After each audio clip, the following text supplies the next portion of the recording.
राज्यपाल से मिले कांग्रेस प्रतिनिधिमंडल जॉर्ज एवरेस्ट की भूमि पर और बैरागी कैंप की भूमि को लेकर ज्ञापन सौंपा। अन्य कई मुद्दों पर हुई चर्चा। नैनीताल में कांग्रेस प्रदेश अध्यक्ष ने निकाला पैदल जुलूस। कई संगठनों के कार्यकर्ता हुए शामिल। अंकिता भंडारी हत्याकांड के 3 साल पूरे होने पर निकाला जुलूस। देहरादून के सहस्त्रधारा मछुआरा पहुंचे कृषि मंत्री। आपदा प्रभावितों क्षेत्रों का किया स्थलीय निरीक्षण। अधिकारियों को दिए दिशा निर्देश। बीजेपी प्रदेश कार्यालय में प्रत्यूष कांत ने की पत्रकार वार्ता। कांग्रेस पर जमकर साधा निशाना। कहा, देश को वैट के जाल में फंसाया था कांग्रेस। और इस बीच मसूरी मार्ग बदहाल, अब तक 3 की मौत। मार्ग की बदहाली पर कांग्रेस का हल्ला बोल। बीजेपी सरकार के खिलाफ की नारेबाजी।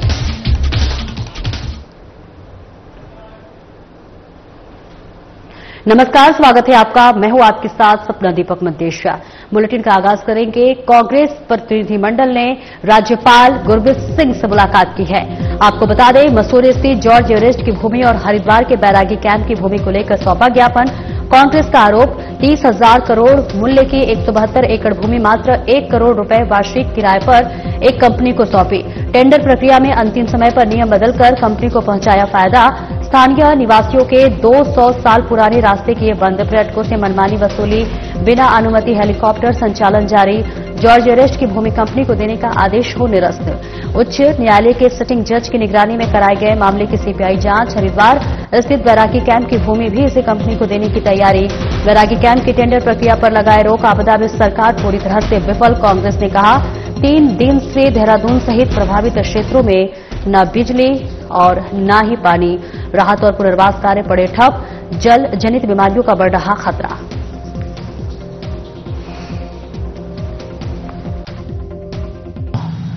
ज्वलंत समस्याओं पर एक, राज्य के लोग जो आपदा झेल रहे हैं उस प्रसंग में, और दूसरा जो राज्य की संपत्तियों को खुर्द-बुर्द किया जा रहा है, बर्बाद किया जा रहा है, उसके लिए महामहिम राज्यपाल का ध्यान आकृष्ट करने के लिए उनके पास गए और उनको एक ज्ञापन भी सौंपा।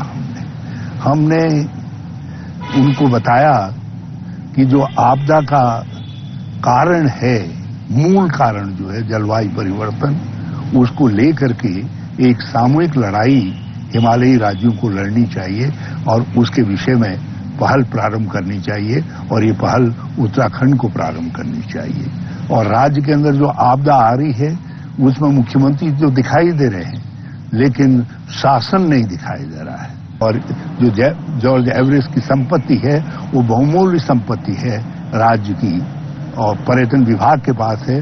उस संपत्ति को एक कंपनी को नाम मात्र के लीज पर, सालाना लीज पर दे दिया गया। अब उसी कंपनी को बैरागी कैंप देने की भी तैयारी चल रही है और ये एक बड़ा भारी घोटाला है।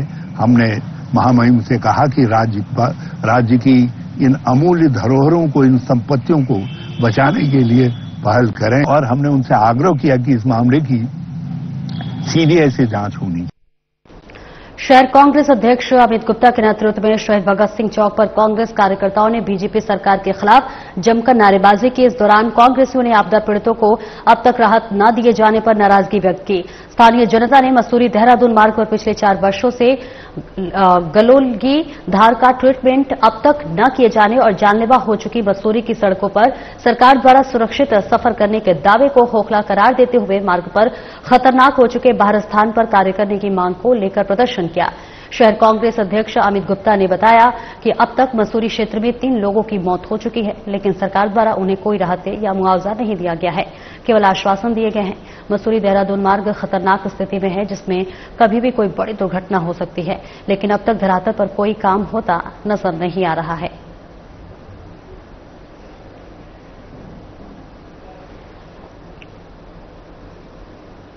वैश्व बंधु समाज मध्य क्षेत्र हरिद्वार महिला विंग ने स्थापना दिवस हर्षोल्लास और धूमधाम के साथ मनाया। कार्यक्रम का मुख्य आकर्षण 1770 दशक की थीम रही, जिसमें सभी महिलाओं ने रंगारंग सांस्कृतिक प्रस्तुतियां दी। मनमोहक नृत्य, गीत, संगीत और तरह तरह के रोचक खेलों ने माहौल को जीवंत बना दिया। संयोजक ज्योति अग्रवाल ने कहा कि हम आगे भी ऐसे ही समाज के हित में कार्य करते रहेंगे। कार्यक्रम में महिला शक्ति और आपसी एकता की झलक देखने को मिली। और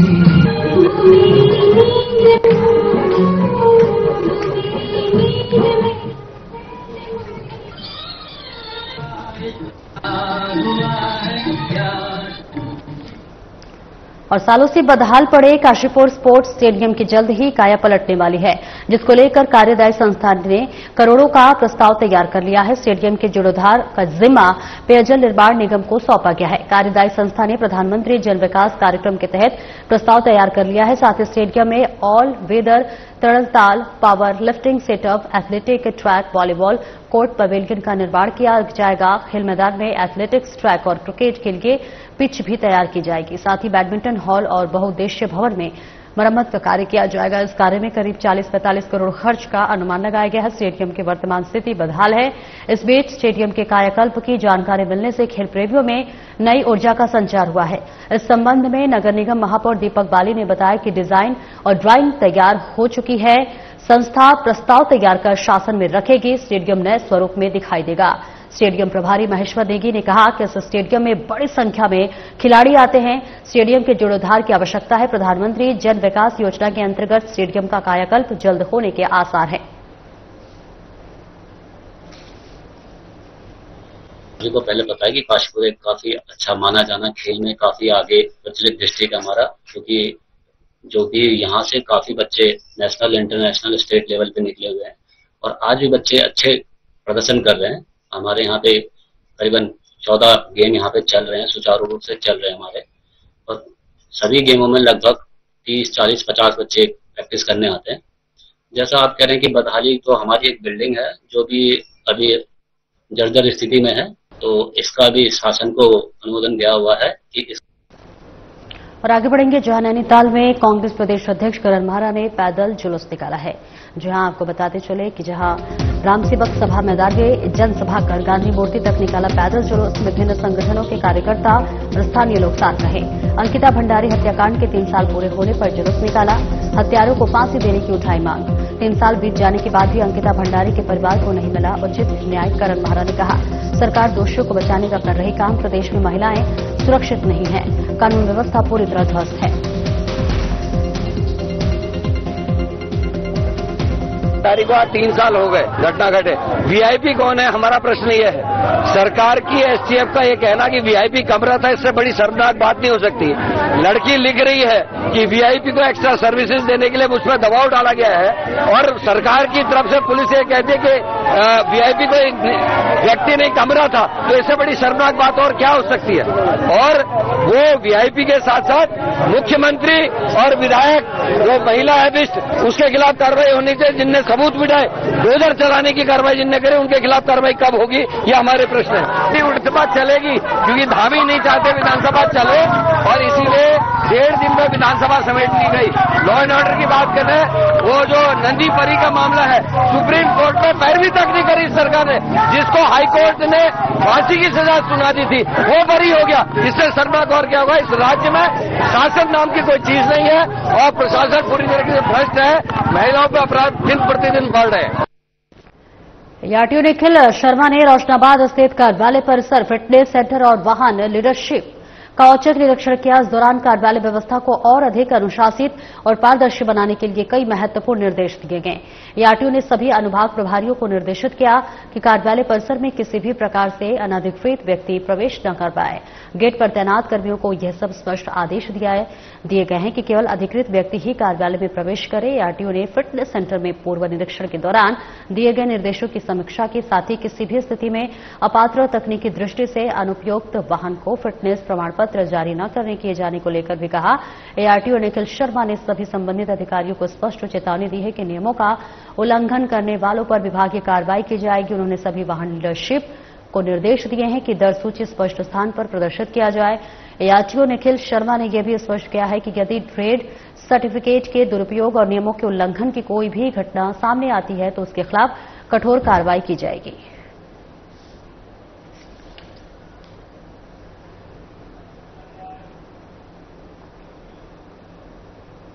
रामनगर में वाहनों की फिटनेस कराने की मांग को लेकर ट्रांसपोर्टरों ने रानीखेत रोड पर धरना प्रदर्शन किया। इस दौरान उन्होंने कहा कि अगर उनकी मांगें नहीं मानी जाती है तो वे अनिश्चितकालीन धरने पर बैठेंगे।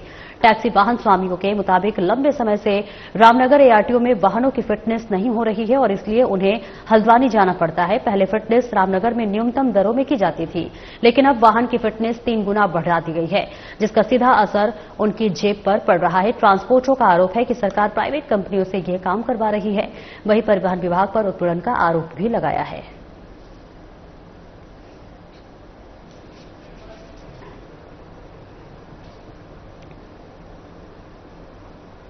आगे बढ़ेंगे। हरिद्वार की मनसा देवी पहाड़ियों पर लगातार भूस्खलन का खतरा मंडरा रहा है। शिवालिक पर्वत का एक बड़ा हिस्सा कभी भी टूटकर नीचे गिर सकता है। पिछले 1 महीने में काली माता मंदिर के पीछे रेलवे ट्रैक पर कई बार मलबा गिर चुका है। स्थानीय लोगों और पर्यटक दहशत में हैं और प्रशासन से ठोस कदम उठाने की मांग कर रहे हैं। फिलहाल विशेषज्ञों और प्रशासन की टीम निगरानी में जुटी हुई है ताकि किसी बड़े हादसे को टाला जा सके। हरिद्वार जिलाधिकारी मयूर दीक्षित ने बताया है कि कुछ फोटो और वीडियो के माध्यम से मेरे संज्ञान में आया है कि मनसा देवी के पास एक पहाड़ का हिस्सा स्लाइडिंग जोन बन चुका है। इसको लेकर राज्य आपदा प्रबंधन विभाग, रेलवे और राजाजी नेशनल पार्क प्रशासन को अनुरोध भेजा गया था और संबंधित विभागों ने अपनी टीमें मौके पर भेज दी है। साथ ही वहां के आसपास के क्षेत्र में लगातार मुनादी कर लोगों को सतर्क और जागरूक किया जा रहा है। इसमें कुछ फोटोज और वीडियोज के माध्यम से संज्ञान में लाया था कि मनसा देवी पहाड़ के पास ही कुछ एक जगह है जहां पर स्लाइडिंग जोन क्रिएट हुआ है। उसको लेकर राज्य हमारे जो आपदा प्रबंधन विभाग है उनसे अनुरोध किया था, जिन्होंने जियोलॉजिस्ट की टीम यहाँ पे भेजी है जो आज जांच कर रहा है। इसके अतिरिक्त राजाजी नेशनल पार्क और रेलवेज और पीडब्ल्यूडी सभी की टीम्स के द्वारा भी कल निरीक्षण किया गया है और जो भी उचित उपचार की कार्रवाई होगी वो की जाएगी। इसके साथ ही इस पहाड़ी के नीचे की जो भी बसावटें हैं, दुकानें हैं, घर हैं, वहां पर भी हमने कल भी अनाउंसमेंट कराया था, आज भी अनाउंसमेंट करा रहे हैं ताकि। और अगली खबर देहरादून से है, जहां आपको बताते चले कि कृषि मंत्री देहरादून पहुंचे हुए हैं। जी हां, आपको बता दें कृषि मंत्री गणेश जोशी पहुंचे देहरादून के सहस्त्रधारा मझाड़ा सहित अन्य आपदा प्रभावित क्षेत्रों का स्थलीय निरीक्षण किया। क्षतिग्रस्त पुलों का भी निरीक्षण किया। राहत एवं बचाव कार्यों की जानकारी ली। आपदा प्रभावित परिवारों से मुलाकात की। प्रभावितों से बातचीत कर जाना उनका दुख दर्द। आपदा की इस घड़ी में पीड़ितों के साथ खड़ा हूं। आप सभी मेरे परिवार और घर के लोग हैं, गणेश जोशी ने कहा। आपको दुख दर्द दूर करना मेरी सर्वोच्च प्राथमिकता है। प्रभावितों की हर संभव की जाएगी मदद। अधिकारियों को दिए निर्देश, जनता को न हो कोई भी परेशानी, 24 घंटे रहे अलर्ट मोड पर। मसूरी विधानसभा में इस आपदा में हुआ सबसे ज्यादा नुकसान, गणेश जोशी ने कहा। इसके साथ ही साथ मसूरी विधानसभा में 300 करोड़ से अधिक की हुई हानि। प्रभावितों को दी जा रही है हर संभव मदद।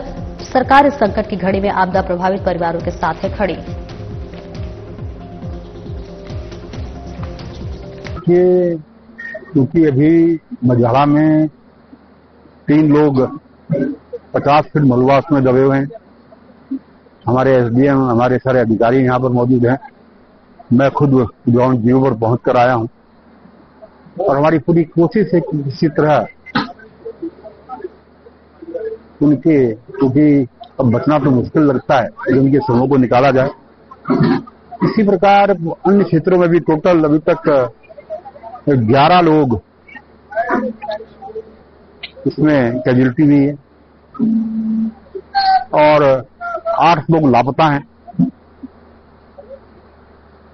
हमारी सरकार इस संकट की घड़ी में इनके साथ खड़ी है, क्योंकि मेरे तो परिवार के लोग हैं, घर के लोग हैं, जिन्हीं की बदौलत मैं आज इस स्थान पर हूं और मैं लगातार आज तीसरा दिन है यहाँ लोगों के संपर्क में हूं। आज मैं पीड़ित परिवारों से भी मिला हूं। वहां पर आपदा के कुछ चेक भी मैंने वितरित किए हैं और इस आपदा से सबसे ज्यादा नुकसान मसूरी विधानसभा को हुआ है। सहस्त्रधारा में 100 से अधिक दुकानें हो गई, कई मकान क्षतिग्रस्त हुए हैं, रोडें कनेक्टिविटी टूट गई है, पुल टूट गए हैं। इसी प्रकार बांडावाली में, घट्टी कोला में,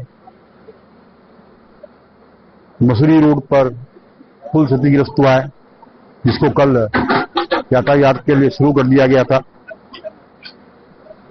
और लगभग जो मुझे लगता है 300 करोड़ से अधिक हानि अकेले मेरी विधानसभा क्षेत्र में हुई है। तो और मैंने मंत्री से अनुरोध किया है कि केदारनाथ की तरह एक विशिष्ट पैकेज हमको दिया जाए।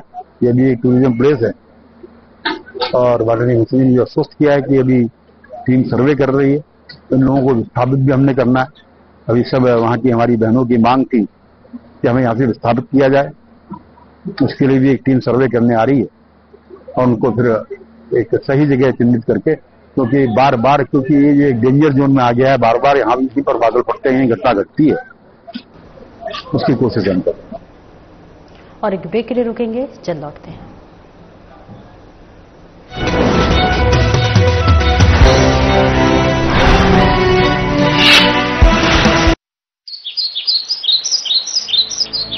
उत्तराखंड, जहां हर सुबह शुरू होती है योग से। राज्य को योग व वेलनेस की वैश्विक राजधानी बनाने के लिए उत्तराखंड कैबिनेट ने देश की पहली योग नीति 2025 को दे दी है मंजूरी। 2030 तक के लिए मंजूर योग नीति के तहत राज्य सरकार उत्तराखंड में 5 नए योग हब स्थापित करेगी, जिसमें जागेश्वर, मुक्तेश्वर, व्यास घाटी, टिहरी और कोलीढेक झील क्षेत्र को योग हब के तौर पर विकसित करने का लिया है निर्णय। पर्वतीय क्षेत्रों में योग और वेलनेस केंद्र में निवेश पर 50% सब्सिडी दी जाएगी, जबकि मैदानी क्षेत्रों में 25% तक मिलेगी सब्सिडी। राज्य में खोले जाने वाले योग व ध्यान केंद्रों का किया जाएगा पंजीकरण। राज्य के 300 से अधिक आयुष, हेल्थ एवं वेलनेस केंद्रों में शुरू किया जाएगा योग। राज्य में योग व प्राकृतिक चिकित्सा निदेशालय का किया जाएगा निर्माण। योग नीति के तहत राज्य में करीब 13,000 से अधिक रोजगार होंगे सृजित। इसके अलावा 2,500 से अधिक योग शिक्षकों के लिए योगा सर्टिफिकेशन बोर्ड से होंगे प्रमाणित। इससे 10,000 से अधिक योग अनुदेशकों को होम स्टे, होटल आदि में रोजगार मिलने के बढ़ गए हैं अवसर। मुख्यमंत्री पुष्कर सिंह धामी जी का हार्दिक अभिनंदन, जिन्होंने योग नीति लागू करके बेरोजगार योग प्रशिक्षकों को एक अवसर प्रदान किया है, जिससे कि योग और वेलनेस केंद्र खोलने पर सब्सिडी मिलेगी। सरकार की योग नीति से हम सभी को फायदा हो। मुख्यमंत्री पुष्कर सिंह धामी की दूरदृष्टि से वैश्विक संवाद का केंद्र बन रहा है उत्तराखंड। यहाँ योग सिर्फ अभ्यास नहीं, एक जीवन है।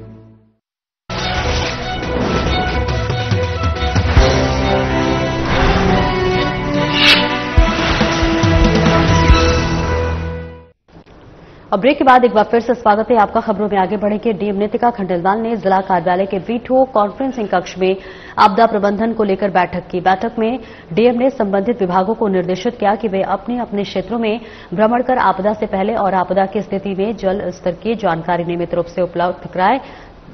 साथ ही चैनलाइजेशन और ब्रेजिंग की आवश्यकता वाले स्थानों की रिपोर्ट तैयार कर प्रस्तुत करें। इसके साथ ही डीएम नीतिका खंडेलवाल ने सभी उप जिलाधिकारियों को निर्देशित किया कि वे अपने क्षेत्रों में भ्रमण कर ऐसे संवेदनशील स्थलों की पहचान करें और भूवैज्ञानिक सर्वेक्षण करवाकर आवश्यकता अनुसार विस्थापन की कार्रवाई करें। साथ ही संबंधित को चिफलती नदी से प्रभावित क्षतिग्रस्त भवनों के आकलन के भी निर्देश दिए गए।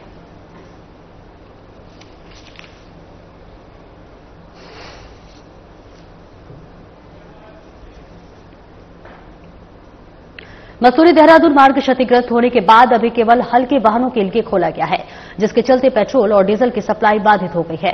मसूरी में पेट्रोल डीजल की कमी देखी जा रही है और पेट्रोल पंपों पर ताले लटक गए हैं और केवल राहत बचाव कार्य में लगे वाहनों को ही तेल दिया जा रहा है, जिससे कि पर्यटक और स्थानीय लोगों की परेशानी बढ़ गई है। 2-3 दिनों से पेट्रोल पंप पर लंबी लाइन लगी हुई है, लेकिन पेट्रोल डीजल खत्म होने के बाद पंप पर सन्नाटा पसरा हुआ है और लोग पेट्रोल डीजल के लिए परेशान हैं। इसके अलावा दूध और सब्जी की कमी भी देखी जा रही है। हालांकि हल्के वाहनों की आवाजाही के बाद इसमें थोड़ी कमी आई है, लेकिन पेट्रोल डीजल की कमी एक बहुत बड़ी समस्या बनती जा रही है।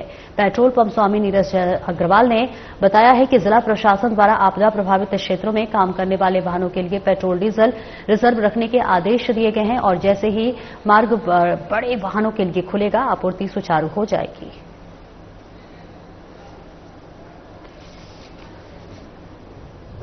हमारे पे सर तब तक तो हमने भरपूर जो है टूरिस्ट को और लोकल सबको सहयोग करा, स्कूलों को सबको सहयोग करा।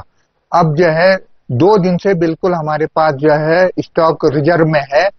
सिर्फ जो चीज जो है एम्बुलेंस और आवश्यक उसके लिए हमारे पे जो है ऊपर से ऑर्डर है डीएसओ के हैं, उनके उस पे हम जो है तेल उपलब्ध कराएंगे हैं। वैसे हमारे पे स्टॉक बिल्कुल जो है हमारी 2 गाड़ियां पेट्रोल की और दो टैंकर नीचे कोठाल गेट पे खड़े हुए हैं। बजे खत्म हो गया था, जिससे बहुत सारे लोगों को परेशानी हो रही है। यहाँ पे जो लोकल है, टूरिस्ट है, यहाँ पे फंसे हैं। कब से लोग यहाँ पे आ रहे हैं, पूछ रहे हैं कि पेट्रोल डीजल कहाँ मिलेगा, पर यहाँ पे दोनों पेट्रोल पंप में पेट्रोल और डीजल खत्म है। जैसे कि यहाँ पे पेट्रोल नहीं है, तो यहाँ पे जो कस्टमर आ रहे हैं, लोकल है, नीचे से रात में से कहीं दूर से लोग आ रहे हैं, बहुत सारी परेशानी का सामना करना पड़ रहा है, क्योंकि ये गाड़ियों में पेट्रोल और डीजल नहीं है। अगर जाना चाहते हैं तो पहले पेट्रोल और डीजल के लिए यहाँ पे आ रहे हैं, तो यहाँ पे नहीं है, तो उन्हें बहुत दिक्कत का सामना करना पड़ रहा है।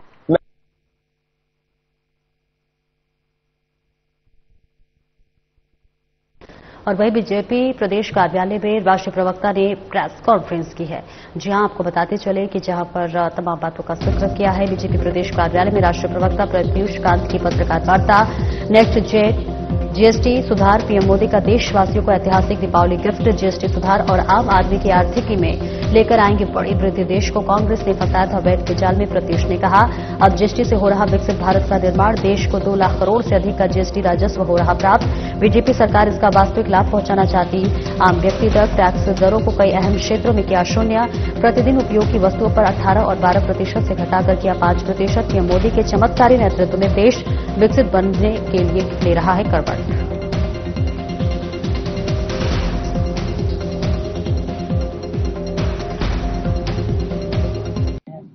जीएसटी ये दिखाता है कितना ऐतिहासिक है, और प्रधानमंत्री जी की सोच दिखाती है कि जब प्रधानमंत्री जी ने देख लिया, मोदी सरकार ने देख लिया कि हमारा जो टैक्स जीएसटी कलेक्शन है वो 180 लाख करोड़ से लेकर जब 2 लाख करोड़ रुपया के स्टेबल हो गया, तो ये टाइम था लोगों को बेनिफिट देने का। कांग्रेस के समय में जिस तरह से 30%, 32% के वैट थे, उसके बाद आपने मान लीजिए सीमेंट पे दिया 30%, फिर आपने घर बनाने के लिए एसी, फैन, उस पर दिया 18%। माने आप तो टैक्स के चक्कर में हालत खराब थी। आज मोदी सरकार ने आके सब चीज पे जो डे टू डे जरूरत की चीजें हैं, उसको सब जगह टैक्स को या तो निल कर दिया या 5% लिया। जैसे हेल्थ इंश्योरेंस पर 18% टैक्स है, अब 0 दे रहे हैं आप। तो इस तरह से जो बेनिफिट्स दिया, टोटल मोदी सरकार का दिमाग में ये है कि भाई लोग सुबह से उठे और शाम तक सोने जाएं, जो चीजें उनको चाहिए, जो बेसिक यूज की चीजें हैं, उस पर पब्लिक को फायदा मिलना चाहिए। और इस जीएसटी के अंदर में जो आप लोग देखेंगे 22 तारीख के बाद से हर चीज के दाम बदल जाएंगे, लोगों को इमीडिएट बेनिफिट होगा। लोग को बेनिफिट होगा तो लोग के पास पैसा आएगा, पैसा आएगा तो लोग उसको बिजनेस में लगाएंगे, बिजनेस लगाएंगे तो लोग मैन्युफैक्चरिंग बढ़ेगी, मैन्युफैक्चरिंग बढ़ेगी तो प्रोडक्शन बढ़ेगा, प्रोडक्शन बढ़ेगा तो एम्प्लॉयमेंट बढ़ेगा। तो economy as we call it's a chain of events. उस इवेंट्स का सबसे ऐतिहासिक historical decision prime minister Modi ने लिया है, नेक्स्ट जनरेशन जीएसटी लाके, जिसका फायदा उत्तराखंड के और देश के हर लोगों को मिलेगा।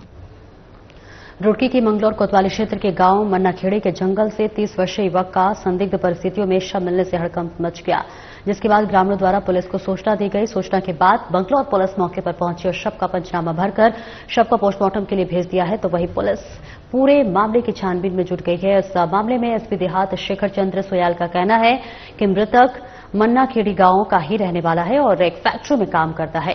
प्रथम दृष्टया मामला आत्महत्या का लग रहा है और फिर भी सभी पहलुओं को लेकर मामले की गंभीरता से जांच की जा रही है। देखिए, सुबह जो पुलिस को सूचना मिली है, सूचना के अनुसार पुलिस ने जो वहां रिस्पांस किया, तो एक व्यक्ति जो करीब 30 साल के आसपास की उम्र उसकी बताई जा रही है, फैक्ट्री में काम करता था। रात को घर पे आया, किसी चीज को लेकर विवाद हुआ, तो सुबह उसकी बॉडी लटकी हुई मिली है। प्रथम दृष्टया मामला सुसाइड का प्रतीत होता है। बाकी पुलिस पूरे तथ्यों पे पड़ताल करेगी, क्या कारण थे, कैसे थे, उसके हिसाब से हम आगे लीगल कार्रवाई करेंगे। पोस्टमार्टम पंचायतनामे की कार्रवाई चल रही है। पोस्टमार्टम के लिए बॉडी को जो रुड़की हॉस्पिटल वहां भेजा जा रहा है। और आगे बढ़ेंगे जहां आपदा को लेकर जिलाधिकारी सविन बंसल अब अलर्ट मोड में नजर आ रहे हैं। आपको बता दें कि जहां बंडावली में अनधिकृत अप्रोच का रिजॉर्ट निर्माण करने पर डीएम सख्त नजर आ रहे हैं। जहां रिजॉर्ट मालिक के खिलाफ प्रशासन करेगा सख्त कार्रवाई। डीएम ने रिजॉर्ट निर्माण करने पर उच्च स्तरीय जांच की संस्तुति की। रिजॉर्ट निर्माण में नदी का रुख मुड़ने पर 150 मीटर सड़क पूरी तरह से हुई ध्वस्त। 6 करोड़ से अधिक सरकारी संपत्ति का हुआ नुकसान।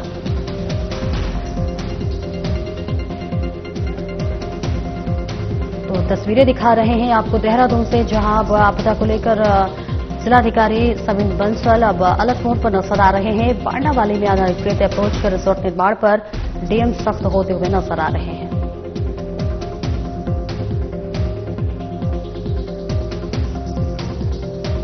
तो वहीं रिजॉर्ट मालिक के खिलाफ प्रशासन करेगा सख्त कार्रवाई। डीएम ने रिजॉर्ट निर्माण करने पर उच्च स्तरीय जांच की संस्तुति करी। रिजॉर्ट निर्माण से नदी का रुख मोड़ने पर 150 मीटर सड़क पूरी तरह से ध्वस्त हो चुकी है। 6 करोड़ से अधिक सरकारी संपत्ति का भी नुकसान हुआ है, जिसका जायजा लेते हुए जिलाधिकारी नजर आ रहे हैं। तस्वीरें आपको देहरादून से दिखा रहे हैं, जहां आपदा क्षेत्र को में निरीक्षण करते हुए जिलाधिकारी सविन बंसल नजर आ रहे हैं। लोगों से बातचीत करते हुए नजर आ रहे हैं, जायजा लेते हुए नजर आ रहे हैं।